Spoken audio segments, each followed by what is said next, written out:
তৃতীয় দিনে বেরমজুরে পুলিশের ক্যাম্পে অভিযোগ নেওয়া হচ্ছে স্থানীয়দের। ক্যাম্পে উপস্থিত ছিলেন ডিআইজি ভাস্কর মুখোপাধ্যায়। তবে সব অভিযোগ নেওয়া হচ্ছে না। অভিযোগ জমা দিতে গেলে তার সপক্ষে চাওয়া হচ্ছে উপযুক্ত তথ্য, এমনটাই অভিযোগ স্থানীয়দের।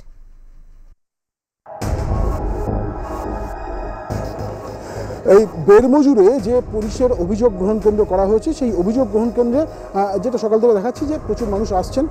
তারা অনেকে অভিযোগ জমা দিতে পারছেন, অনেকে পারছেন না। অভিযোগ যারা জমা দিতে পারছেন সেই সংখ্যাটা প্রায় 6 থেকে 7 জন এই মুহূর্তে, কিন্তু এখনও পর্যন্ত অনেকেই আছেন যারা অভিযোগ জমা দিতে পারছেন না। কারণটাকে আমি জিজ্ঞেস করব, কারণ এই মুহূর্তে একজন রয়েছেন আমার সঙ্গে, তিনি এখানে এসেছিলেন অভিযোগ জমা দিতে, উদয় সর্দার। আমি তার সঙ্গে কথা বলি। আপনি এখানে অভিযোগ জমা দিতে এসেছিলেন? এসেছিলাম, আমি তো জমা নেয়নি। বললো যে একটু ডকুমেন্টস লাগবে। বলছি আপনার যে জমি দখল করে নিয়েছে সেই জমির ডকুমেন্টস লাগবে। আপনার কী অভিযোগ ছিল? আমার অভিযোগ ছিল ঘর ভাঙা, মাছের ভেড়ি দখল ও মিথ্যে কেস দেওয়ার জন্য অভিযোগ দেওয়া। মহাশয়, আমার বিনীত নিবেদন এই যে আমি উদয় সর্দার, পিতা মৃত সুদর্ণ সর্দার, গ্রাম পোস্ট বেরমজুর, থানা সন্দেশখালী। আচ্ছা, বুঝলাম যে আপনি এটা to the OC Sandeshkhali PS এখানে অভিযোগ জমা দিতে এসেছিলেন। তো এখান থেকে কী বললো আপনাকে? এখান থেকে বললো যে আপনার এই যে জমি দখল করেছে জমির ডকুমেন্টস লাগবে, তারপরে জমা নেব আমরা। আচ্ছা, মানে উনি একটা সাদা কাগজ, আমি একটু দেখাবো, একটু এটা দেখান একটু। এই সাদা কাগজে এই অভিযোগ তিনি জমা দিতে এসেছিলেন। বিনীত উদয় সর্দার তিনি এই অভিযোগ জমা দিতে এসেছিলেন, কিন্তু এখান থেকে বলে দেওয়া হচ্ছে যে যে অভিযোগ তিনি করছেন অর্থাৎ তার সারবত্তা আছে কিনা, কারণ যে জমির কথা তিনি বলছেন সেই জমির ডকুমেন্টস লাগবে, কাগজপত্র লাগবে। সেই কাগজপত্র যদি জমা দেওয়া হয় তখন কিন্তু এরা এখানে অভিযোগটা নেবে।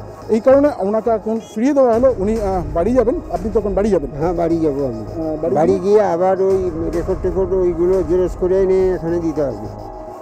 যা রেকর্ড আছে সেইগুলো নিয়ে আসতে হবে। নিয়ে আসার পরে তবে এই যে অভিযোগ গ্রহণ কেন্দ্র, সেই অভিযোগ গ্রহণ কেন্দ্রে জমা দিলে তবে এরা সেই অভিযোগ নেবেন। আমি আরও একবার বলছি, আজকে এখনও পর্যন্ত এখানে 6 থেকে 7টা অভিযোগ জমা পড়েছে, কিন্তু অনেকেই আসছেন, তারা অভিযোগ জমা দিতে আসলেও ফিরে যেতে হচ্ছে। তার কারণ যে ডকুমেন্ট লাগবে, যে ডকুমেন্টেশনের জন্য কাজ আছে, সেই ডকুমেন্ট না থাকার কারণে হয়তো অনেককে ফিরে যেতে হচ্ছে। আমি দেখছি ভাস্কর মুখার্জি ডিআইজি তিনি রয়েছেন বারাসাত রেঞ্জের, এবং অনেক মানুষ ইতিমধ্যেই আবার এখানে চলে এসেছেন। আরও একটা বিষয় যেটা বলার, সেটা হচ্ছে যে অভিযোগ এখানে জমা পড়ছে তার অনেক ক্ষেত্রেই কিন্তু সেটা পুলিশ প্রশাসন কেন্দ্রিক না হয়, সম্পূর্ণভাবে প্রশাসন কেন্দ্রিক হলেও যেগুলো মূলত দুয়ার সরকার ক্যাম্পে জমা দেওয়ার কথা, সেই ধরনের অভিযোগগুলো এখানে চলে আসছে।